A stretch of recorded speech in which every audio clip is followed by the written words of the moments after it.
आइए जानते हैं आज की कुछ अंतर्राष्ट्रीय खबरों को। पहले एक नजर आज की हेडलाइंस पर। भयानक गलती हुई, माफ कर दीजिए। अमेरिका ने भी माना काबुल एयर स्ट्राइक में आतंकी नहीं 10 निर्दोष मारे गए थे। भूतहा शहर में तब्दील हुआ अफगानिस्तान का पंजशीर, गांव में बचे सिर्फ बूढ़े और जानवर।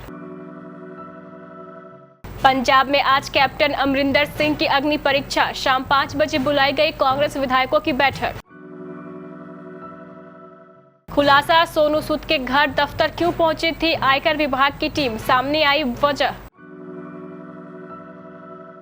ऑस्ट्रेलिया अमेरिका परमाणु पनडुब्बी डील पर बढ़ा विवाद, फ्रांस ने दोनों देशों से अपने राजदूत वापस बुलाए। जीएसटी के दायरे में नहीं आएगा पेट्रोल डीजल, काउंसिल की बैठक में हुए कई अहम फैसले। तालिबान की हकीकत, महिलाओं के लिए बनाए गए मंत्रालय में उनकी ही एंट्री पर बैन, सिर्फ पुरुष कर्मचारियों को काम करने की मंजूरी। सेंसेक्स 125 अंक फिसला, 17,600 के नीचे बंद हुई निफ्टी। कम नहीं हो पा रहा सिद्धार्थ शुक्ला की मौत का गम, एक्टर की याद में शहनाज गिल के भाई ने बनवाया टैटू। और कोहली का पुराना दुश्मन फिर बनेगा टीम इंडिया का कोच। काबुल एयरपोर्ट पर हमला करने वाले आतंकियों को मारने के लिए अमेरिकी एयर स्ट्राइक में 10 निर्दोष नागरिकों की मौत हो गई थी।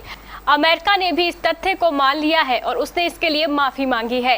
अमेरिकी रक्षा मंत्रालय पेंटागन ने शुक्रवार को स्वीकार किया है कि अफगानिस्तान की राजधानी काबुल में 29 अगस्त को किए गए एक ड्रोन हमले में 7 बच्चों सहित 10 निर्दोष नागरिकों की मौत हो गई और ऐसी कोई आशंका नहीं है कि वे आईएसआईएस से जुड़े हुए थे या अमेरिकी सेना के लिए खतरा थे। पंजशीर प्रांत अब भूतहा शहर जैसा लगने लगा है। चारों ओर मातमी सन्नाटा पसरा है। यहाँ के अधिकांश लोग अन्य शहरों की ओर पलायन कर गए हैं। इनमें से अधिकतर तो अपना डेरा काबुल में जमा लिए हैं। पंजशीर प्रांत के गांव में अब ज्यादातर बूढ़े और पशुधन ही बचे हैं। दुकानें बंद हैं और प्रांत का अधिकांश इलाका तालिबान के नियंत्रण में है। तालिबान नहीं चाहता है कि लोग यहाँ से दूसरी जगह जाएं। ना तो पंजाब कांग्रेस में जारी राजनीतिक भूचाल थमने का नाम ले रहा है और ना ही सीएम कैप्टन अमरिंदर सिंह की मुश्किलें कम होने का नाम ले रही है। तमाम कोशिशों के बाद भी कैप्टन और सिद्धू के खेमे के बीच खींचतान का मामला सुलझ नहीं पा रहा। अब एक बार फिर से पंजाब में कैप्टन के खिलाफ विरोध की कवायद शुरू हो गई है। दरअसल आज शाम 5 बजे पंजाब कांग्रेस के विधायकों की बैठक बुलाई गई। ऐसा माना जा रहा है कि बैठक में सीएम कैप्टन अमरिंदर सिंह के खिलाफ कुछ बड़ा फैसला हो सकता है। कहने का मतलब है कि पंजाब में आज कैप्टन की अग्नि परीक्षा है। कोरोना काल में गरीबों के मसीहा के रूप में सामने आए अभिनेता सोनू सूद के घर तीसरे दिन भी आयकर विभाग का सर्च ऑपरेशन हुआ। अभिनेता के मुंबई स्थित घर समेत नागपुर, जयपुर में भी आयकर विभाग ने तीसरे दिन सर्च ऑपरेशन किया। खबरों की माने तो आयकर विभाग के अधिकारी सोनू सूद के अकाउंट बुक से लेकर कमाई और खर्च जैसे तमाम आर्थिक दस्तावेजों की जाँच कर रहे हैं। अभी सोनू सूद इनकम टैक्स की रडार पर ही है। जाँच से जुड़े एक सूत्र ने ANI को बताया है कि सोनू सूद ने प्रारंभिक जांच में कथित तौर पर फॉरेन कंट्रीब्यूशन रेगुलेशन एक्ट का उल्लंघन किया है। तलाशी के दौरान कुछ ऐसे दस्तावेज भी बरामद किए गए हैं जो ये साबित करते हैं कि अभिनेता ने विदेशी धन प्राप्त करके इन मापदंडों का उल्लंघन किया है। सूत्रों के अनुसार अभिनेता ने दूसरे साधनों के लिए बड़ी मात्रा में विदेशी योगदान किए हैं। एक अन्य सूत्र ने बताया है कि IT अधिकारियों को भारी मात्रा में टैक्स चोरी के बारे में पता चला है। उनका कहना है कि ये टैक्स चोरी सोनू सूद के निजी फाइनेंस से संबंधित है। अमेरिका और ऑस्ट्रेलिया के बीच परमाणु पनडुब्बियों के अधिग्रहण को लेकर हुए समझौते पर फ्रांस की नाराजगी बढ़ती जा रही है। बात यहां तक पहुंच गई है कि फ्रांस ने अमेरिका और ऑस्ट्रेलिया से अपने राजदूत को वापस बुला लिया है। फ्रांस ने स्पष्ट तौर पर कहा है कि अमेरिका और ऑस्ट्रेलिया के बीच हुआ यह समझौता पीठ में छुरा घोंपने जैसा काम है। फ्रांस ने कहा है कि हमने ऑस्ट्रेलिया के साथ एक भरोसेमंद संबंध स्थापित किया था और उसने हमारे साथ विश्वासघात किया है।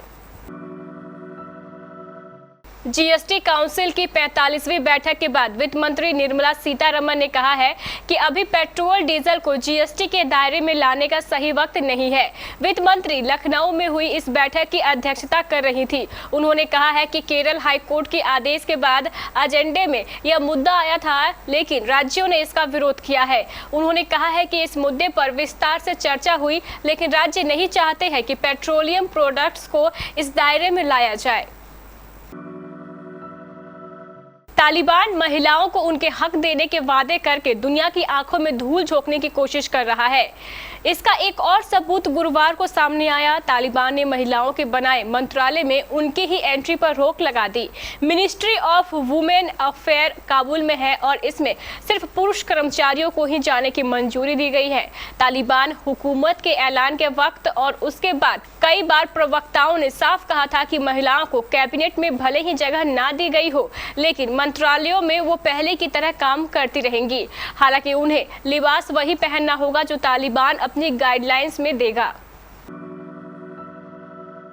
वैश्विक स्तर पर मिले जुले रुझान के बीच घरेलू शेयर बाजार की शुरुआत कल अच्छी तेजी के साथ हुई थी। कारोबार के अंत में बॉम्बे स्टॉक एक्सचेंज का प्रमुख इंडेक्स सेंसेक्स 125 पॉइंट गिरकर 59,016 पर बंद हुआ था। वहीं नेशनल स्टॉक एक्सचेंज का निफ्टी 44 पॉइंट गिरकर 17,585 पर बंद हुई थी।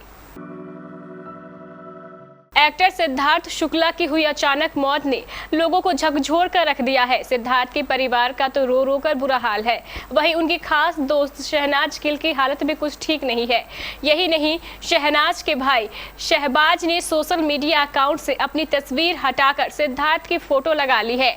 लेकिन अब उन्होंने एक ऐसा काम किया है जिससे सिद्धार्थ के फैंस की आंखों में आंसू आ गया। शहनाज के भाई शहबाज ने हाल ही में इंस्टाग्राम पर एक फोटो शेयर की। इस तस्वीर में उनके हाथ पर एक टैटू दिख रहा है और यह टैटू किसी और का नहीं बल्कि सिद्धार्थ शुक्ला का है। शहबाज ने इस टैटू के नीचे शहनाज लिखवाया है। टीम इंडिया में इस साल T20 वर्ल्ड कप के बाद काफी बदलाव होने वाले हैं। एक ओर जहां टीम इंडिया के कैप्टन विराट कोहली ने T20 की कप्तानी छोड़ने का फैसला किया है, वहीं दूसरी ओर भारतीय टीम के हेड कोच रवि शास्त्री भी अपना पद छोड़ देंगे। 17 अक्टूबर से शुरू हो रहे ICC T20 वर्ल्ड कप के बाद टीम को नया कप्तान और कोच मिलेगा। विराट कोहली के T20 की कप्तानी छोड़ने के बाद से ही रोहित शर्मा को कप्तान बनाने की बात हो रही है, लेकिन इसी बीच खबरें आई है कि रवि शास्त्री के बाद अनिल कुंबले टीम के कोच हो सकते हैं।